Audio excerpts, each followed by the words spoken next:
Sameh Habeeb, I should say, is from Palestine, but he lives in exile, more or less, in the UK. He's young. He spent his professional life as a journalist. His biggest achievement has been as the founding editor of the Palestine Telegraph. It's an online news service, the first of its kind to be set up in one of the most dangerous and, I guess, covered zones in journalism the world over, Gaza.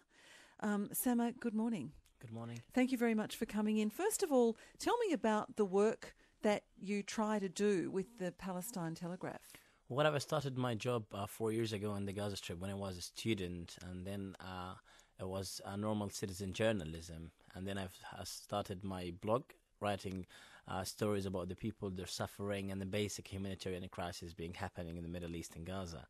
And then when I've seen there is very good interest from the big media outlets like the BBC, CNN, ABC, and other guys who were contacting me consistently, and they would love to know what is going on there. I said in my mind, we've got no Palestinian newspaper in English language. What are we waiting?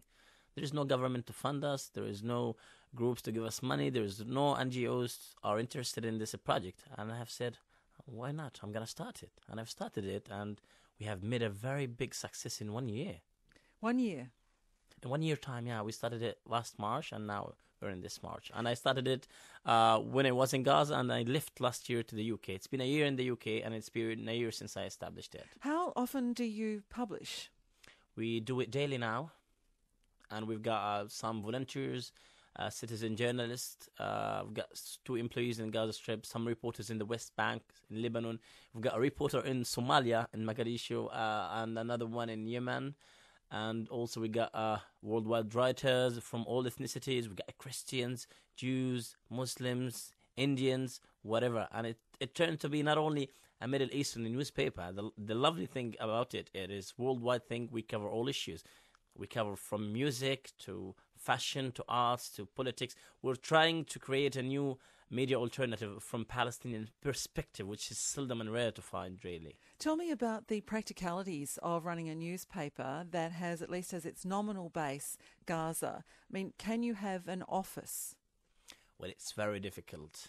We've got a very small office. I got some individual donations. We've got it in my office. So we hired some employees. We've got those employees in their houses with a very bad internet connection, with a very constant and continuous power cut because of the recent Israeli siege in the Gaza Strip. There are always the troubles, but we're trying to get the word out for the people, which is very difficult, not easy. We've got other problems, is how to get the news from the ground and how to be non-biased, although we are Palestinians, and we have managed to be non-biased maybe more than 90%. I don't want to say 100%. Tell me about the problems of reporting or even sending reporters out to do interviews. Are people nervous about granting interviews? Because I imagine a lot of what you do has a political sort of swing to it. Sure. For example, when you go to the ground to meet a family, they would be sometimes cynical. Who you are, who you represent, what do you want? These questions are always faced the reporters there. Other questions would be why you're doing this. Who's your target audience? Are you taking this here or there? Many, many questions.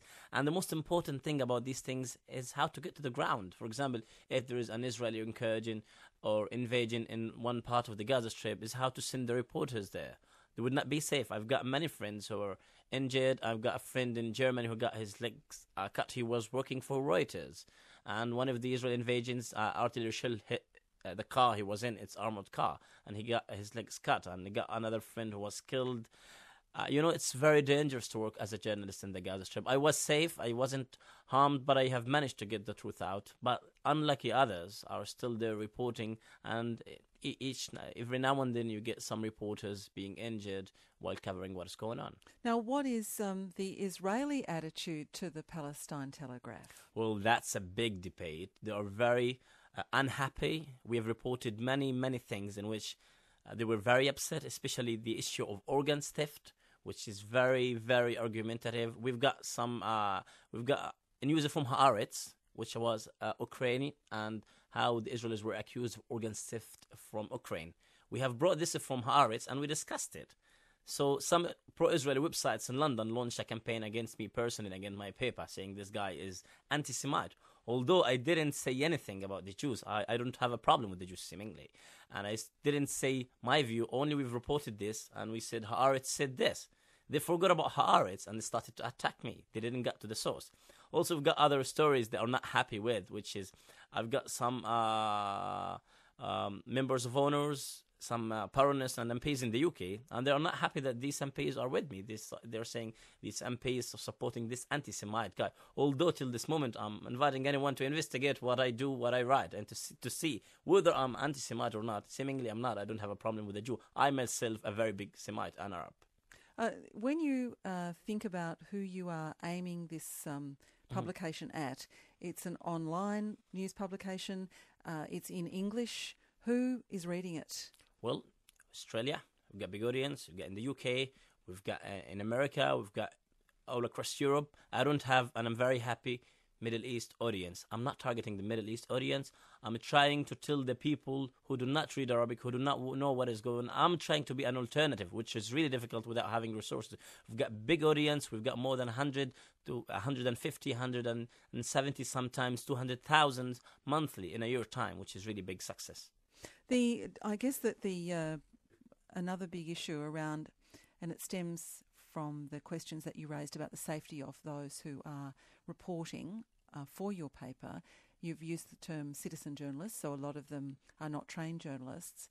Do you worry about balance in their reporting as the editor of the paper? Well, I follow up what is going on most of the time. Although I have other businesses, I have my own master's studying in the same time. I follow up what they write, and the wording and the terminology is very important for me. I don't want to have troubles. I know now, the more I get bigger, the more I get people and eyes on me. So I am very fully aware and very cautious about the wording. So many times I have deleted articles. Many times I've changed wording because at the end of the day, they need some more experience. We are not a state channel or a state paper. The difficulties for you in returning to Palestine, you're now living in the UK where you are a student. Do you anticipate being able to go back there knowing that you will continue to publish the Palestine Telegraph? I was having threats from the Israelis when I was a journalist in time of Gaza war due to my reporting.